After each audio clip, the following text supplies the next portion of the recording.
시청자 여러분 안녕하십니까? BOA 뉴스투데이 시작합니다. 최근 한국에서 개최된 미술작품 전시회에 북한 만수대 창작사 소속 작가의 작품이 다수 전시됐다는 지적이 제기된 가운데 유엔 안보리 전문가 패널은 이 같은 행위가 불법임을 명확히 한 것으로 나타났습니다. 미국 재무부도 만수대 창작사를 제재 명단에 올려 관련된 행위에 형사처벌이나 세컨더리 보이콧, 즉 제3자 제재의 위험성이 따를 수 있는 것으로 확인됐습니다. 첫 소식 함지하 기자가 보도합니다.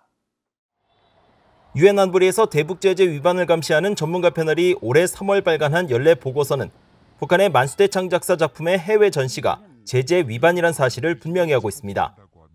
이 보고서에 따르면 전문가 패널은 북한의 무기 전시 활동의 위험성을 경고하면서 이와 유사하게 북한은 금지된 예술품이나 조각상을 광고하거나 전시함으로써 직간접적인 이익을 얻을 수 있고 이는 궁극적으로 만수대 창작사의 해외 사업을 지원할 수 있다고 지적했습니다. 한국 등 특정 국가에서 만수대 창작사의 작품이 전시된 사례도 명시했습니다. 지난 2019년과 2020년 만수대 창작사 소속 작가들의 작품이 한국 통일부 산하 통일교육원 등이 주관한 전시회에 오르고 만수대 창작사 수혜단장 김청희의 작품 등이 2019년 한국 국회에 전시됐다는 언론 보도가 있다는 겁니다. 전문가 패널은 만수대 창작사의 작품 전시 외에도 관광객들의 평양 만수대 창작사 방문 자체도 경계했습니다. 특히 북한 관광 전문 업체인 영 파이오니어 투어스가 자체 웹사이트를 통해 평양의 만수대 창작사에 방문할 수 있다고 광고한 사실을 지적했는데 이후 영 파이오니어 투어스는 전문가 패널 측에 2017년부터 2020년 1월 사이 관광객 방문이 40회 이뤄졌지만 어떤 미술품 구매도 알지 못한다고 해명했습니다. BOA는 한국 인천광역시와 고양시 등 지방자치단체들이 후원한 미술품 전시회에 만수대 창작사 사장 김성민의 2018년 작품 등 대북 제재 대상인 북한 만수대 창작사 소속 작가들의 미술품이 다수 전시됐다고 보도했습니다. 만수대 창작사 자체가 선전선동부 소속이거든요. 그리고 두 번째는 이제 총종지국산하의 백호무역회사. 이 두 회사를 통해서 작품 수입이 김정은에게 직접적으로 전달되는 것이죠. 그리고 그 돈이 김정은이가 사치 생활에 쓴다거나 또 미사일 개발에 쓴다거나 이렇게 되는 것이죠. 그래서 당연히 이 수입은 금지돼야 되고 이 판매가 되는 것 자체가 사실은 대북 제재 위반으로 분명히 볼 수 있습니다. 만수대 창작사와의 거래는 미국 정부에 의해서도 금지된 사안입니다.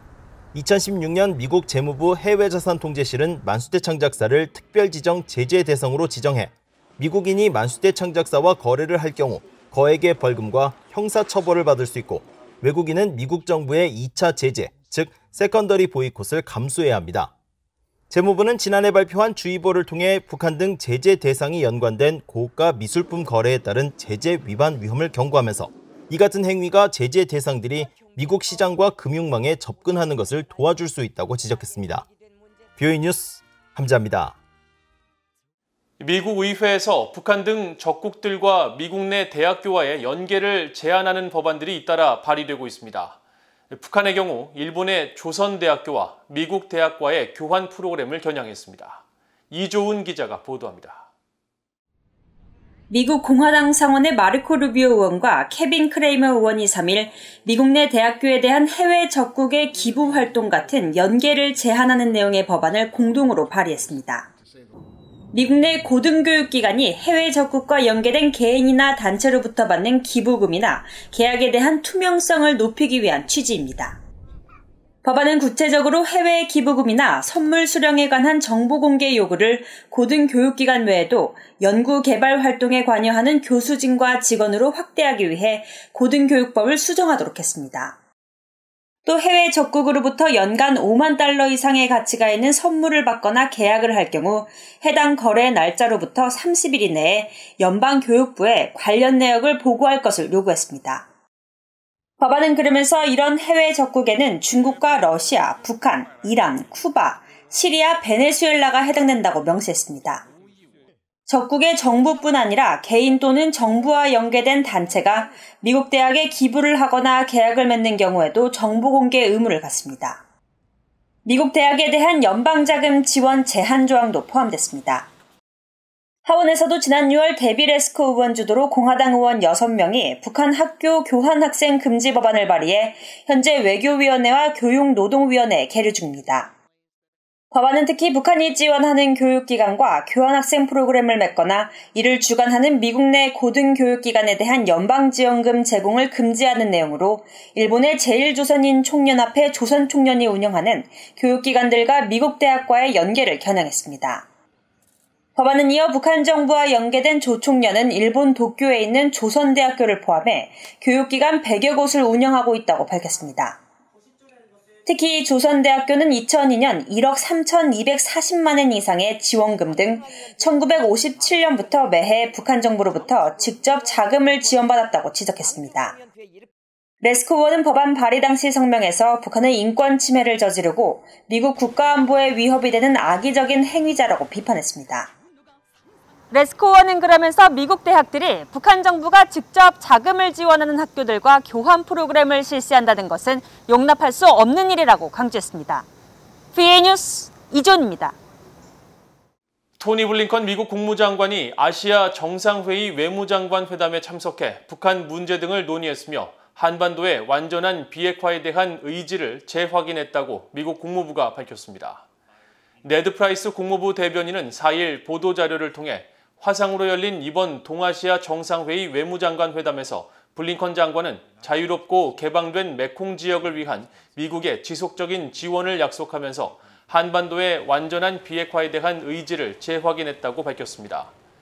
블링컨 장관은 특히 랜섬웨어 해킹 사건의 세계적인 증가를 고려할 때 사이버 범죄와의 전쟁에서 국제사회 협력이 매우 중요한 역할을 한다는 점도 강조했다고 설명했습니다. 앞서 국무부는 지난 2일 정례 브리핑을 통해 이번 주 동남아시아 국가연합 아세안 관련 회의에서 지역 현안에 대한 미국의 입장을 거듭 강조할 것이며 여기에는 아세안 회원국들이 북한에 대한 유엔 안보리 결의를 완전하게 이행하는 것 등이 포함되어 있다고 밝혔습니다. 외부 정보 유입과 인권 개선에 초점을 맞춘 미국의 대북 공공외교 정책이 북한 비핵화를 위한 가장 효과적인 수단이라고 미국 하버드대 보고서가 밝혔습니다.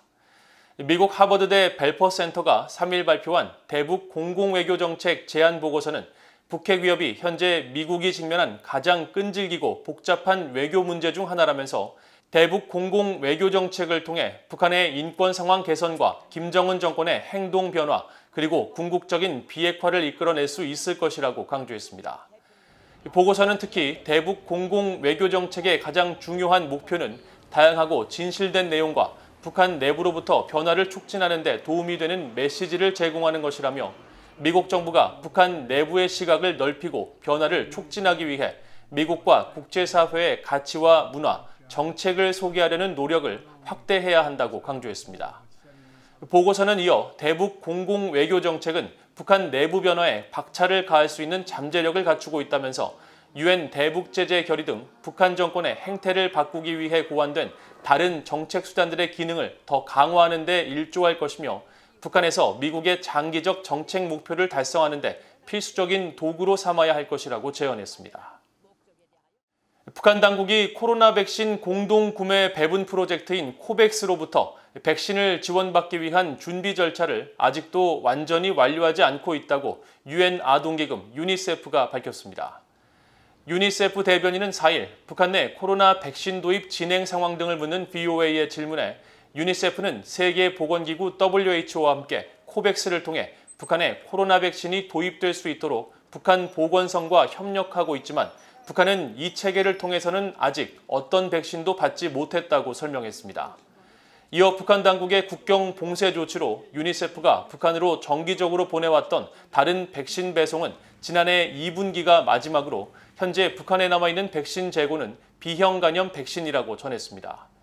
또 최근 공개한 동아태 지역 내 산모와 영유아에 대한 지원 사업 관련 보고서에 북한에 대한 자세한 설명이 빠진 것은 북한 당국의 이동 제한 조치로 현장 평가를 수행하지 못했기 때문이라고 답했습니다.